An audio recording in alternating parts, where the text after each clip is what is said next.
Hello everybody. Well, Lady Gaga is such a phenomenal global success. She's had #1 hits all over the place. She's even #1 on Twitter. And I thought it was worth looking at her astrology chart to see what we can learn from it, to see from somebody who's really using a lot of their potential early in their life. What's triggering this and how is she utilizing it?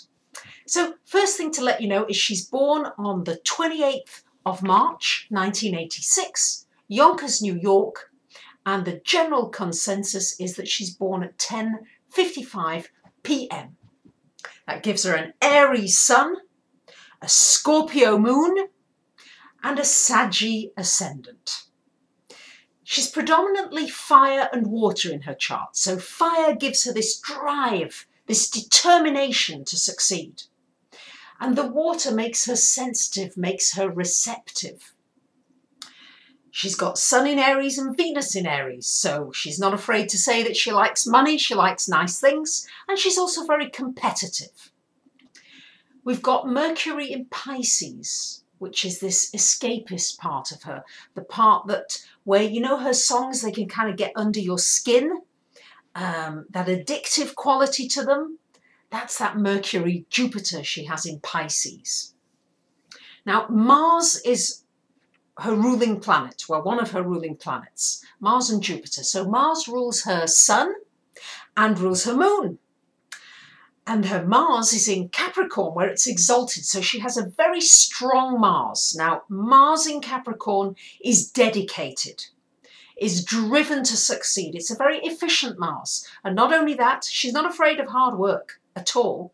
And she's got Saturn in the first house, which again gives her that ability to have discipline, to be ready. And one of her quotes is, interestingly enough, she says, "Don't look for somebody else to do favours for you. I work my way up from the bottom, gradually, step by step," which is what Mars in Capricorn does. It's very determined, dedicated, and has a very good work ethic. She wouldn't have been looking for somebody else to help her upwards. So that's very inspiring, the way she's used that Mars energy. Now, she's got Mars conjunct Uranus. So Mars and Uranus together would give her some outbursts of energy. It would also give her that eccentric behaviour, Mars and Uranus together, the outrageousness, the original designs, the exotic videos.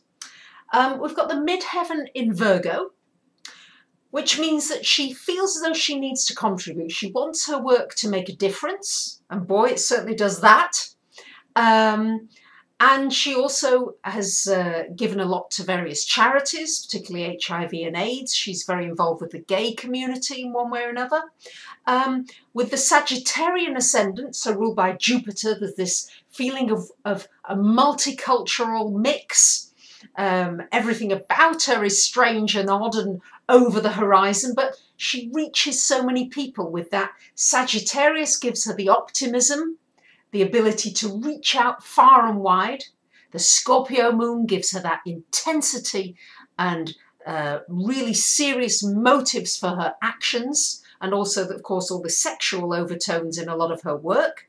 And the Sun and Venus in Aries just push her forward. She's ready to take risks, and she'll just go for it. Gives herself permission to fail, but keeps going anyway. So because Sagittarius is on the ascendant, the descendant would be Gemini.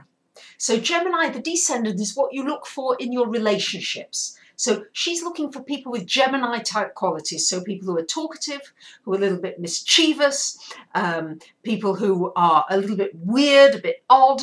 Would also possibly can give the bisexual quality there with the Gemini, liking both genders. I've seen this in quite a lot of different charts. So that's really how I'm seeing her chart play out. And also one of her debut album was launched at the time Pluto was transiting that very powerful Mars in Capricorn. So that was a very powerful transit for her in her first house, really propelling her out there into the public.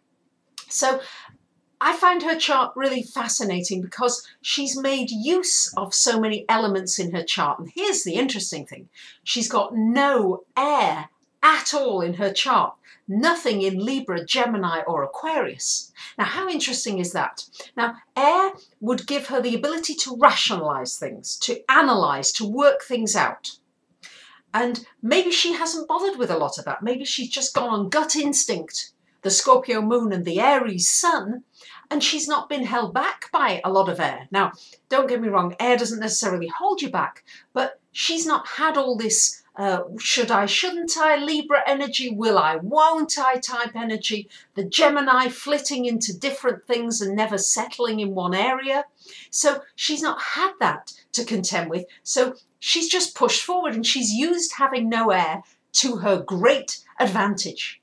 So if you haven't got an element, a particular element in your chart, or maybe you're short on an element, you can often use that to your advantage in your chart, in your life, because you might not be held back by some of the negative aspects of that particular element. So for example, if you haven't got very much water in your chart, well, maybe you're not going to be held back too much by too many emotions, getting you down and being stuck in a quagmire of emotions. So the aspects in your chart are neither good nor bad, it's how you make use of them. And that's what I find so exciting about astrology. That's what I love working with clients and people on, is seeing that potential in the chart and looking at ways that we can bring it out, just as Lady Gaga has been doing with her short life so far. So I thank you very much for listening. Bye for now.